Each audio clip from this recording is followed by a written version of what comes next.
Halo semuanya, balik lagi di channel gue Moto The Garage. Di sini gue bakalan bahas soal komentar-komentar kalian. Bang, itu kan Vario 150, kok pakai body Vario 125 dan sebagainya, bla bla bla bla.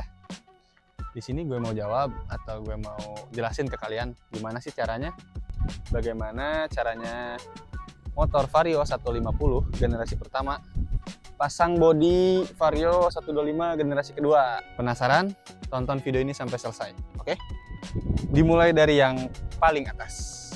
Ini dia, batok kepala depan. Udah jelas harus ganti ya. Dia gantinya depan belakang satu set, pakai Vario 125. Kemudian dari dada ganti juga. Soalnya dia bentukannya agak lebar ya dibanding Gen 1. Ini dasinya udah jelas, dia bentukannya M gini kayak apa? Kayak Batman anjir. M.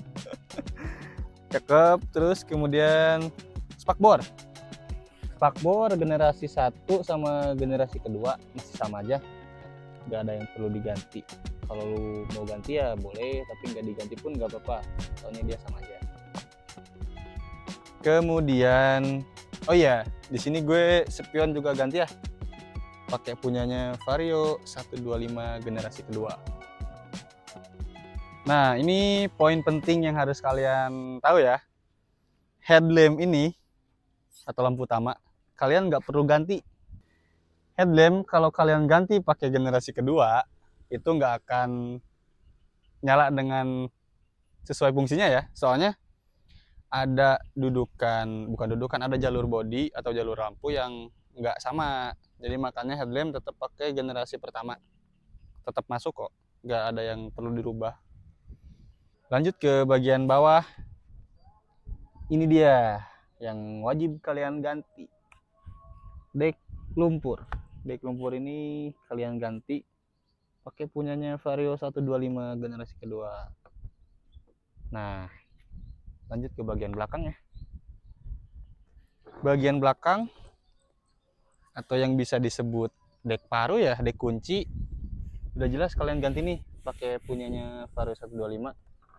Berikut dengan dasi kupu-kupunya. Dan oh iya, di Vario 125 ini yang generasi kedua dia punya laci, tempat nyimpen barang yang lumayan cakep.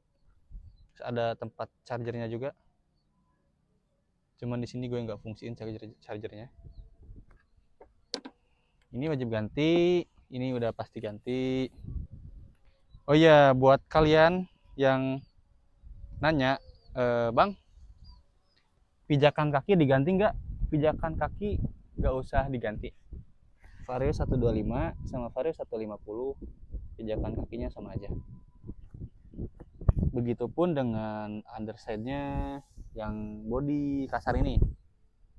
Untuk di Vario 150 kan dia bodinya halus ya, berbahan plastik ABS.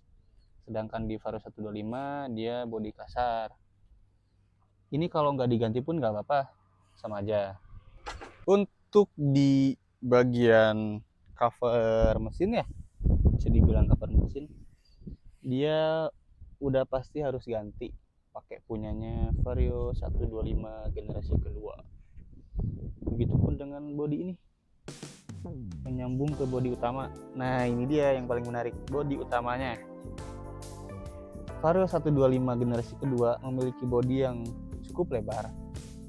Kemudian di bagian sampingnya dia rata.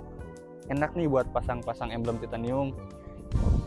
Nggak perlu tekuk-tekuk, soalnya dia rata. Terus ini di bagian behel. Behelnya sama aja kayak Vario 150 generasi pertama. Dia tetap sama, masuk. Kemudian stop lamp belakang dia nggak usah ganti ya. Ingat, nggak usah ganti stop lamp belakang, soalnya sama aja. Di bagian spakbor belakang, nah ini dia yang menarik nih. Spakbor belakang nggak usah kalian ganti, soalnya bentukannya tetap sama 150. Untuk bagian spakbor kolong dia masih sama kayak Vario 150, jadi kalian gak usah ganti ini ini masih sama, nggak akan mentok atau gimana. Plug and play. Untuk bagian CVT banyak banget yang nanya nih di live TikTok, terus di video TikTok gue, di Instagram gue, Bang, kok Vario 150 ada engkolannya? Nah, mari kita bahas di sini. Kenapa motor gue ada engkolannya? Soalnya di sini gue ganti bak CVT pakai punyanya LED All. Kode produksi K59, cuman dia produksinya tahun 2015 kalau nggak salah. Dia masih punya engkolan starter. Terus bagian apa sih yang perlu kalian ganti agar Kickstarter ini bisa berfungsi sebagaimana mestinya? Bagian yang perlu kalian ganti adalah di bagian ring puli belakang. Nah, buat Vario 150 ini dia hanya berbentuk ring doang. Sedangkan untuk di Vario 150 LED All dia ada semacam geriginya. Nah, gerigi itu berfungsi buat si engkolan ini kan di dalamnya ada kayak gerigi yang nyambung ke gerigi lagi itu yang dipuli di CVT-nya. Nah, itu dia berfungsi sebagai penghubung tenaga. Jadi makanya motor ini bisa di Kickstarter gitu. Oke, menurut gue video kali ini cukup ya. Jangan lupa klik like, komen, dan subscribe channel ini. Bagikan ke teman-teman kalian yang suka tentang modifikasi motor Vario. See you next video, bye bye.